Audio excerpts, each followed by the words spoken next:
திமுகவினுடைய அயலக அணி அது வந்து வேறு இந்தியாவில் வேறு எந்த கட்சியும் வைத்திருக்குதான்னு தெரியல. அயலக அணியினுடைய பணி என்பது வந்து இங்கே இந்த இதை நம்ம இதை பதிவு செய்து கொண்டிருக்கும் போது கூட வந்து திரு அப்துல்லா அவர்களுக்கு வந்து ஒரு ஃபோன் வருது. ஒரு உறவினர் இறந்து விட்டார், அவருடைய உடலை எப்படி கொண்டு வருவது என்று தெரியவில்லைன்னு ஒரு கிராமத்திலேருந்து ஒரு கால் வருது. உடனடியாக அதற்கு ஏற்பாடுகளை செய்துவிட்டு தான் மீண்டும் வந்து அமர்ந்திருக்கிறார். அதாவது இந்த மாதிரியான ஒரு பணியை ஒரு கட்சி எந்த கட்சியும் இந்தியாவில் செய்கிறதான்னு தெரியல. தமிழர்கள் வந்து உலகம் முழுக்க இல்லாத இடங்களே இல்லை அப்படிங்கிற மாதிரியான ஒரு சூழலில் நம்ம வாழ்ந்துருக்கக்கூடிய இந்த காலகட்டத்தில் திமுகவினுடைய அயலக அணி செயலாளராக அவருடைய பணி என்பது மிகப்பெரிய விஷயம். உங்களுடைய வருகைக்கு நன்றி. ஒரு பாராளுமன்றத்தில் மோடியினுடைய பேச்சுக்கள், அதனைத் தொடர்ந்த ராகுல் காந்தியுடைய ரியாக்ஷன், ட்ரம்ப்பினுடைய ரியாக்ஷன், இதெல்லாம் வந்து உங்களுடைய பார்வை என்ன? பார்லிமெண்ட்டுக்கு வரலன்னாங்க. இப்போ வந்துட்டார், பார்லிமெண்ட்டுக்கு வந்துட்டார், ஏதோ பேசிகிட்டு இருந்தாருன்னு கூட நீங்கள் சொன்னீங்க. இதில் 2 விஷயம் இருக்குது. பார்லிமெண்ட்டில் 2 அவை இருக்குது, மேல் சபையும் இருக்குது. இன்னும் அங்கே அவர் போகலை. ராஜ்யசபாவுக்கு அவர் இன்னும் போகவே இல்லை. கவுன்சில் ஆஃப் ஸ்டேட்ஸுக்கு இன்னும் நான் அங்கே தான் இருந்தேன். அதனால தான் பர்டிகுலராக நான் அதை சொல்கிறேன். பிரதமர் 2 இடமும் தான் போகணும். 2 இடமும் போய் அங்கேயும் பதில் சொல்லணும், இங்கேயும் பதில் சொல்லணும். சரி, இங்கே என்ன பதில் போன இடத்துல என்ன பதில் சொன்னாருங்கிறத பார்த்துருவோம். இவங்க முக்கியமாக கேட்டதே ராகுல் காந்தி அடித்து அவர் சொன்னார், நீங்கள் வந்தீங்கன்னா ஒரு கேள்விக்கு மட்டும் பதில் சொன்னா. ஒரே கேள்வி தான் கேட்குறேன், ட்ரம்ப் பேசினாரா இல்லையா, இதுக்கு மட்டும் நீ வாயை திறந்து பதில் சொல்லு அப்படின்னாரு. இப்போ ஸ்கூலில் படிக்கல எவ்வளோ ஒரு பையன் லேட்டாக வருவான் பார்த்தீங்களா, சார் கேட்பாரு ஏன்டா லேட் அப்படின்னு. லேட் ஆகிடுச்சு சார். எல்லா காரணமும் ஏற்கனவே சொல்லியிருப்பான், பல லேட்டு கிடையாது, லேட் ஆகிடுச்சு சார் அப்படிப்பான். நீ லேட்டாக வந்தால் தான் தெரியுதுடா, ஏன்டா லேட் அப்படின்னு சார். ஒன்றும் இல்லை சார், லேட் ஆகிடுச்சு சார். அதான்டா லேட்டாக வந்துட்டா தெரியுதுடா, ஏன்டா லேட் அப்படின்னு சார். லேட் ஆகிடுச்சு சார். மாடுலேஷன் மாறிக்கிட்டே இருக்குமே தவிர லேட் ஆகிடுச்சுங்கிறது மட்டும்தான் ஆன்சராக இருக்குமே தவிர ஏன் லேட்டுங்கிறதுக்கு பதிலே வராது. எந்த உலக தலைவரும் என்கிட்ட பேசலை போகிற நிறுத்த சொல்லி. எந்த உலக தலைவரும் நிறுத்தலைங்க, அது எங்களுக்கு தெரியுங்க. ட்ரம்ப் பேசினாரா? இல்லை, எந்த உலக தலைவரும் பேசலை. எந்த உலக தலைவரும் பேசலைங்க, அது எங்களுக்கும் தெரியுங்க. ட்ரம்ப் பேசினாரா? இல்லைங்க, எந்த உலக தலைவரும் பேசலை. இதை தான் பேசிகிட்டு இருந்தார். அங்கேருந்து கால் ஒரு அடி எடுத்து வச்சா ராஜ்யசபா போவே இல்லை. இன்றைக்கி கூட ராஜ்யசபாவில் அதை பிரச்சனை பண்ணுறாங்க, பிரதமர் வரல அப்படின்னு சொல்லி. இப்போ காலையில் கூட நடந்த செய்திகள்லாம் உங்களுக்கு தெரியும். இதே பிரதமர் சொல்கிறாரு, பாகிஸ்தானுக்குள்ளே நாங்கள் 100 மைல் தாண்டி போய் அட்டாக் பண்ணிட்டு வந்துட்டோம் அப்படின்னு. ஒரு அடி தள்ளி இருக்கிற ராஜ்யசபாக்குள்ளே போக முடியல. ஏன்னா பாகிஸ்தானை விட மோசமான இடமா, இல்லை மேல் சபையில் இருக்கிற எம்பிகள்லாம் பாகிஸ்தான் பயங்கரவாதியை விட மிகப்பெரிய தீவிரவாதியா? 100 மைல் தாண்டி பாகிஸ்தானுக்குள்ள போகிறதுக்கு, பயங்கரவாதிகிட்ட போகிறதுக்கு உங்களுக்கு பயம் இல்லையா? ராஜ்யசபாக்குள்ள வர்றதுக்கு உங்களுக்கு என்ன பயம்? அதனால் அவ்வளோ பெரிய நாங்கள் உட்காந்துருக்கவங்களா என்ன தீவிரவாதியா, பயங்கரவாதியா? பாகிஸ்தான் பயங்கரவாதியோட மிகப்பெரிய பயங்கரவாதியா பிரதமர் நினைக்கிறாரு. அங்கே இருக்கிற எம்பிக்கள் எல்லாம் போக மாட்டார். நீங்கள் பார்த்துட்டே இருங்க, அங்கேயும் போக மாட்டார். கேட்டதுக்கு இப்போ இன்னைக்கு அதை விட இன்னைக்கு காலையில் இன்னொரு செய்தியை பார்த்தப்ப அதிர்ச்சியாக இருந்தது. என்னன்னு கேட்டிங்கன்னா, கொஞ்ச நாளில் பாகிஸ்தான்கிட்ட என்னைக்கு நம்ம கையேந்த வேண்டி இருக்கும் போல இருக்கு. அப்படி ஒரு சூழ்நிலை ட்ரம்ப் வந்து சொல்லியிருக்கிறார். இனிமேல் நீங்கள் பாகிஸ்தான்கிட்ட என்ன வாங்கக்கூடிய சூழ்நிலை. மறைமுகமெல்லாம் பேசல, நேரடியாக தான் மிரட்டுறாரு. நான் தான் போற நிறுத்தினேன்னு சொல்கிறாரு. அதை எய்த்து பேசுறதுக்கு உங்களுக்கு தைரியம் கிடையாது. பாகிஸ்தான்கிட்ட தான் இனிமேல் நீங்கள் என்ன வாங்கக்கூடிய சூழ்நிலை வருங்கிறாரு. அதுக்கு என்ன ஸ்ட்ராட்டஜி வச்சுருக்கோன்னு சொல்கிறதுக்கு இவங்க தெரில. இவங்களுக்கு தெரிஞ்சதெல்லாம் ஒன்றே ஒன்று தான். என்னன்னு கேட்டால், நேரு எனக்கு ஒரு 30 வருஷம் இருக்குன்னு நினைக்கிறேன். நீங்களும் பார்த்துருப்பீங்க. எஸ்வி சேகர் ட்ராமா ஒன்று இருக்கும். அதில் அவர் வந்து திடீர்னு எம்எல்ஏ ஆயிடுவார். அவர் வந்து அரசியல்வாதியாக கிடையாது, ஒரு சந்தர்ப்ப சூழ்நிலையில் திடீர்னு எம்எல்ஏ ஆயிடுவார். அவர்கிட்ட பேட்டி கேட்பாங்க, நாட்டில் ஜனத்தொகை எல்லாம் ஜாஸ்தி ஆகிட்டு இருக்கு, இதை அரசாங்கம் கட்டுப்படுத்த வேண்டியிருக்கு, இதை பற்றி உங்கள் கருத்து என்னன்னு. இது அந்நிய நாட்டின் சதி அப்படிம்பாரு டக்குன்னு. இன்னொன்னே, நம்ம நாட்டில் ஜனத்தொகை பெறுகிறதுக்கு எப்படி அந்நிய நாட்டின் சதிக்கிறீங்க அப்படின்னு சொல்லுவார்.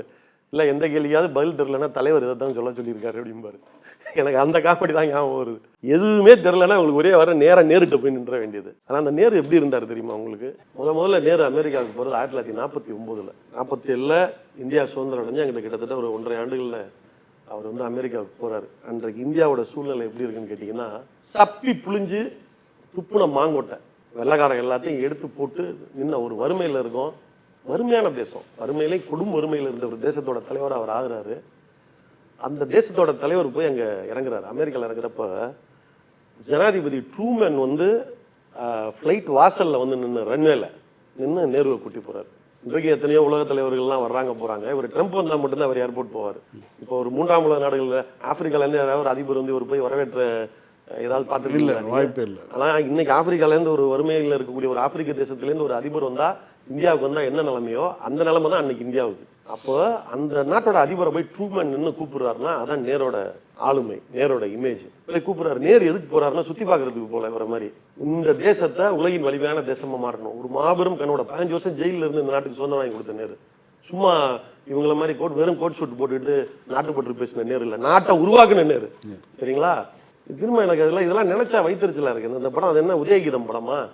அதுல இந்த செந்தில் என்ன பண்ணுவாரு, இந்த கவுண்டமணி விட்டு பாத்திரத்தெல்லாம் திருடிட்டு வந்து போட்டு வித்துட்டு இருப்பாரு. கவுண்டமணி என்ன பண்ணுவாரு, முதுகுக்கு பின்னாடி வந்து நின்றுட்டு அந்த பாத்திரம் என்ன விலை, இந்த பாத்திரம் என்ன விலை பார்த்து செந்தில் சொல்லுவாரு, நீங்களே ஒரு ரேட்டை போட்டு எடுத்துங்க, நீங்களே ஒரு ரேட்டை போட்டு எடுத்துங்க. கடைசியா கவுண்டமணி சொல்லுவாரு, ஆமாண்டா என் விட்டு பாத்திரம் எனக்கு தாண்டா ரேட்டு தெரியும் அப்படிங்கிற மாதிரி. கஷ்டப்பட்டு உருவாக்குனது அவர் விட்டு பாத்திரம் அவருக்கு தான் வழி தெரியும். பொதுத்துறை நிறுவனம் நேரு உருவாக்குன நாடு, நேரு ரத்த சிந்திக்க சிறையில கிடந்து உருவாக்குன நாடு. அதை வலிமையா கொண்டு வரணும்னு எனக்கு அமெரிக்காவுக்கு போறாரு.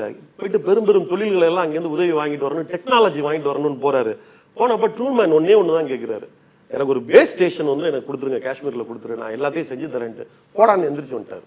அன்னைக்கு மட்டும் அவர் ஒத்துட்டு இருந்தாருன்னா அமெரிக்கால எத்தனையோ உதவிகள் கிடைச்சிருக்கும், எத்தனையோ டெக்னாலஜி கிடைச்சிருக்கும், எத்தனையோ தொழிற்சாலைகள் அந்த வருஷமே உருவாயிருக்கும்.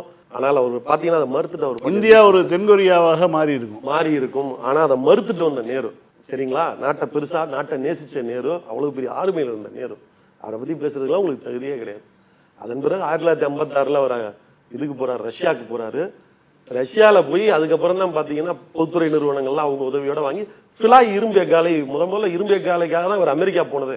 அங்க கிடைக்காம 7 வருஷம் கழிச்சு அதுக்கப்புறம் ரஷ்யா உதவியோட ஃபிலாய் இரும்பு எக்காலை முதல்ல உருவாக்குனாரு.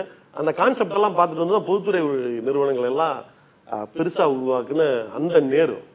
சரி, அவரை விட்டுருவோம். அதுக்கப்புறம் இந்திரா காந்தி 1971 வங்கதேச போர், பாகிஸ்தானோட தான் போர். அதுக்கப்புறம் தான் வங்கதேசங்கிற ஒரு நாடு வந்து உருவாகுது. உருவாகிறப்ப நிக்சன் ஃபோன் அடிக்கிறார். நிக்சன் ஃபோன் பண்ணி இல்லை இதை நீங்கள் விட்டுறணும், பாகிஸ்தானுக்கு ஆதரவாக பேசுகிறாரு. அப்போ அந்த அம்மா சொன்ன பதில், இவங்க சொல்கிறாங்களே நேருன்னு, அந்த நேரு பத்த இந்திரா காந்தி சொன்ன பதில் 3000 மைன்லேருந்து எனக்கு ஃபோன் போடுறதுக்கு நீ யாருன்னு கேட்டுச்சு. அந்த காலெல்லாம் முடிஞ்சு போச்சு, போத்தம்பி அப்படின்ட்டுச்சு. என் சொல்லியா நான் பார்த்துக்கிறேன், நீ கம்முன்னு கிடன்னு சொன்ன இந்திரா. இன்னைக்கு நான் போறேன்னு இருந்தேன்னு எத்தனை வாட்டி சொன்னாருன்னு நீங்க சொன்னீங்க? 35 கணக்கே இல்லை. நம்ம இப்ப கூட சொல்லியிருப்பாரு, நமக்கு தெரியாது. 2 நிமிஷம் முன்னாடி கூட சொல்லியிருக்காரு. அதான் நிமிஷத்துக்கு நிமிஷம் சொல்லிட்டே இருக்காரு, நம்ம கணக்கு எடுக்க முடியாது. இத்தனை வாட்டி சொல்றான், ட்ரம்ப் வந்து சொல்லல, ட்ரம்ப் சொல்லி நான் நிறுத்தல அப்படின்னு சொல்றதுக்கு உங்களுக்கு துப்பு இல்லை, வக்கு இல்லை. அதை விடுங்க, ட்ரம்ப் சொன்னதுக்கு பதில் சொல்லன்னு எல்லாரும் கவலைப்படுறோம். ஏன் கவலை வந்து இன்னொன்னு, அதை மீடியா வெளிச்சத்துல ரொம்ப வரவே இல்லை. இந்த போர் நிறுத்தம் வந்த உடனே ஷஃபாஸ் ஷெரீப் பாகிஸ்தானோட பிஎம் வி ஓன் த வார்னு டிக்ளேர் பண்றாருங்க.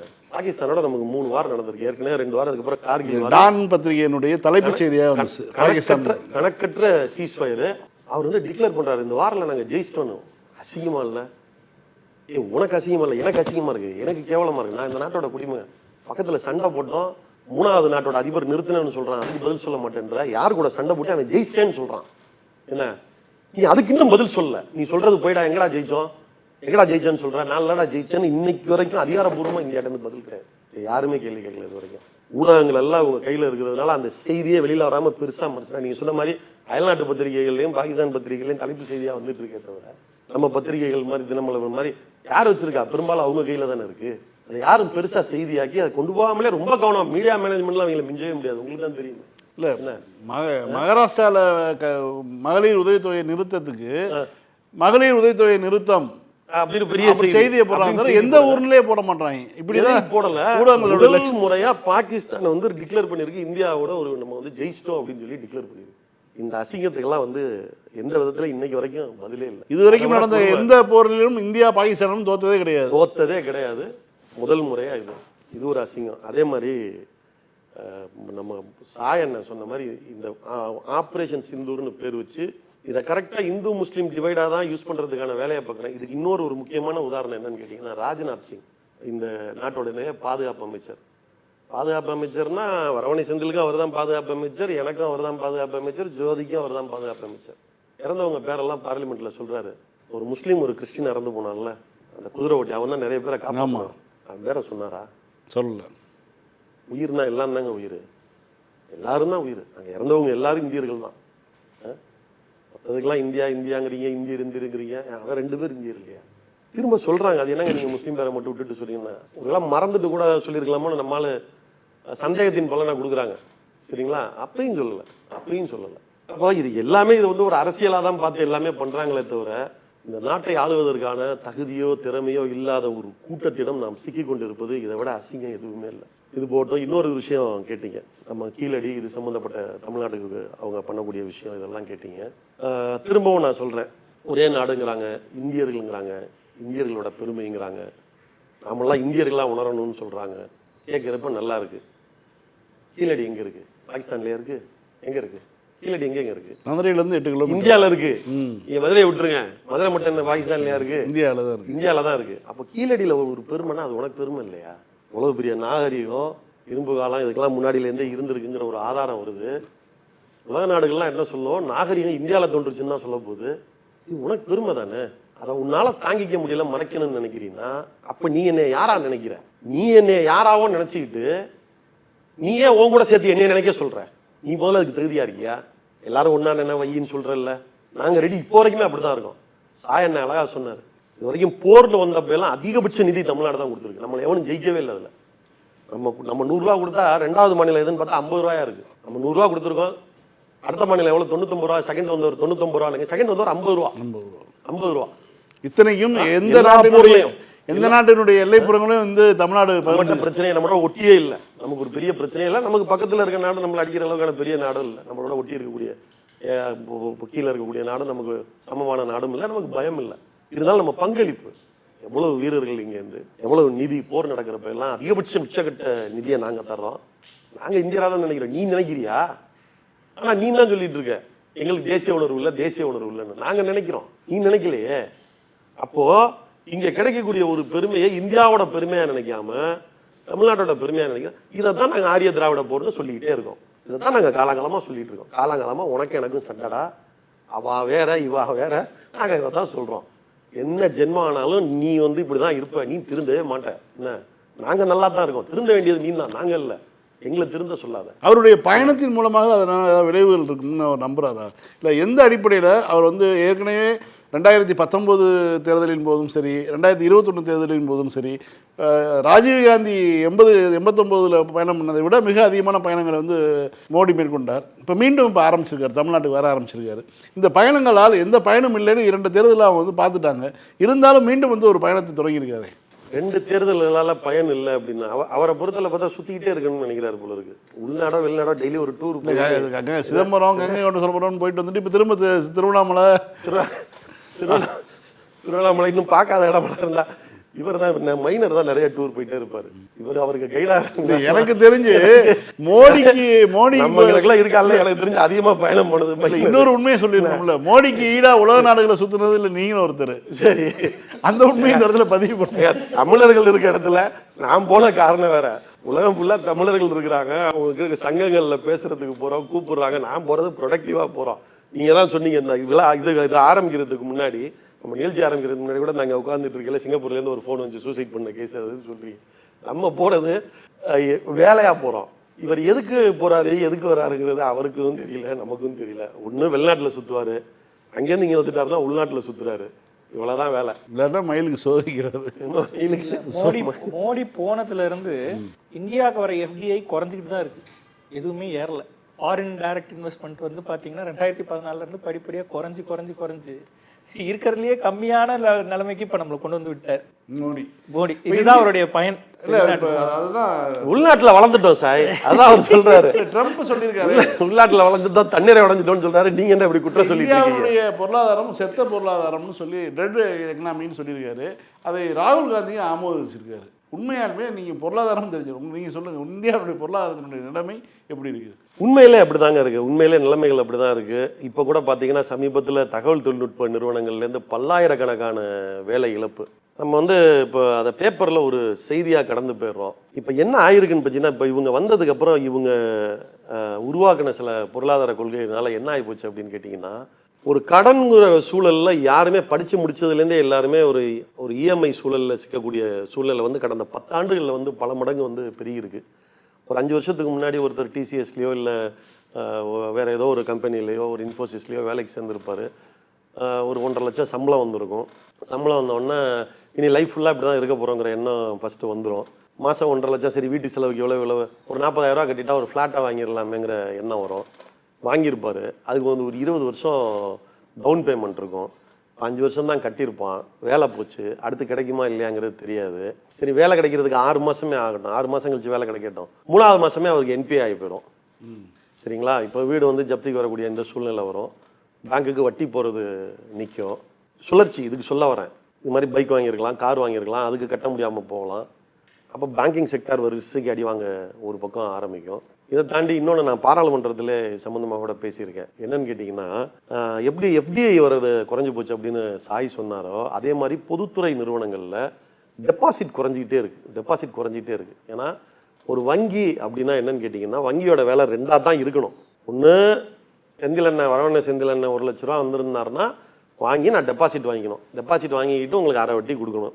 மைனர் வந்து ஒரு கம்பெனி ஆரம்பிக்க போகிறாரு, அவருக்கு 1 லட்ச ரூபா தேவைன்னா இந்த 1 லட்ச ரூபாயை தூக்கி கொடுத்துட்டு இவர்கிட்ட நான் ஒரு வட்டி வாங்கிக்கணும். நடுவில் இருக்க அரை வட்டியை வச்சு நான் என் செலவு போக நான் ஒரு லாபம் பார்த்துக்கணும். இது மட்டும்தான் என்னோட வேலையாக இருக்கணும்.